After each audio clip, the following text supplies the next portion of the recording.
cinema matinee. I ain't got $7.50 to pay. Everybody now. Coraline. From the brilliant mind of Henry Selick and Neil Gaiman comes Coraline. Man, you making this sound like a horror movie or something. It is a horror movie. It's a horror movie for kids. In this film, we have, now the biggest name in this is probably Dakota Fanning as Coraline, and then we have Terry Hatcher as her mother.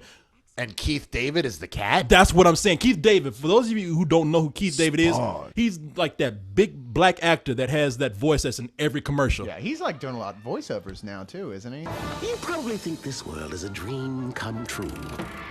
My name! But you're wrong.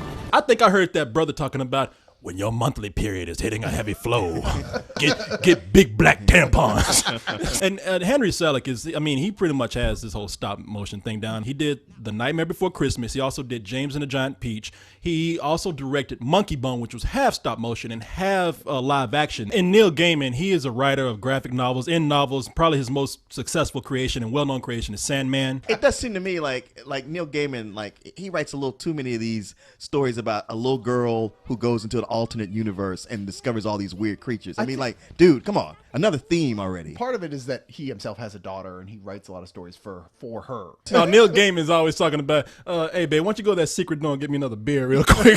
Come on out with it. This movie, you talk about it's a horror movie for kids. It's probably a horror movie for people who worked on this because stop motion is an incredibly tedious process. I mean, we're talking about you move every character, depending on the movement, it could be a fraction of an inch just to get one gesture. But did you ever think that like maybe one of his animators came up and like, you know, there is this thing called CG. No, yeah, and that guy was fired.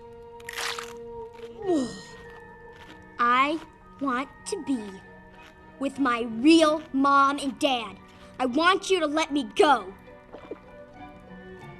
Is that any way to talk to your mother? You aren't my mother. Apologize at once, Coraline. No. I'll give you to the count of 3.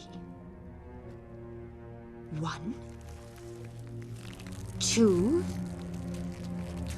Did you guys like this? Because Leon and I didn't see it.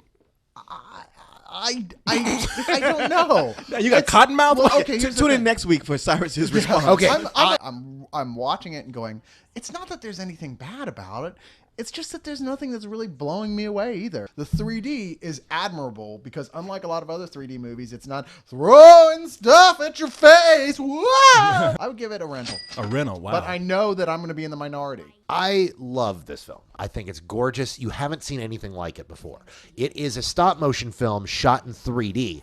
And for the first time, I felt like 3D was really used what it's good for, because here you have these masterful artists who have created these beautiful little scale sets, and this puts you right in the middle of that, and it's beautiful, and everything is just so gorgeous and lush, and what's not is creepy and strange. That said, they did expand a children's book to a 90-minute film, and there are a few points where it kind of feels like it slows down. It's a great family film. Then kids are going to dig the hell out of it.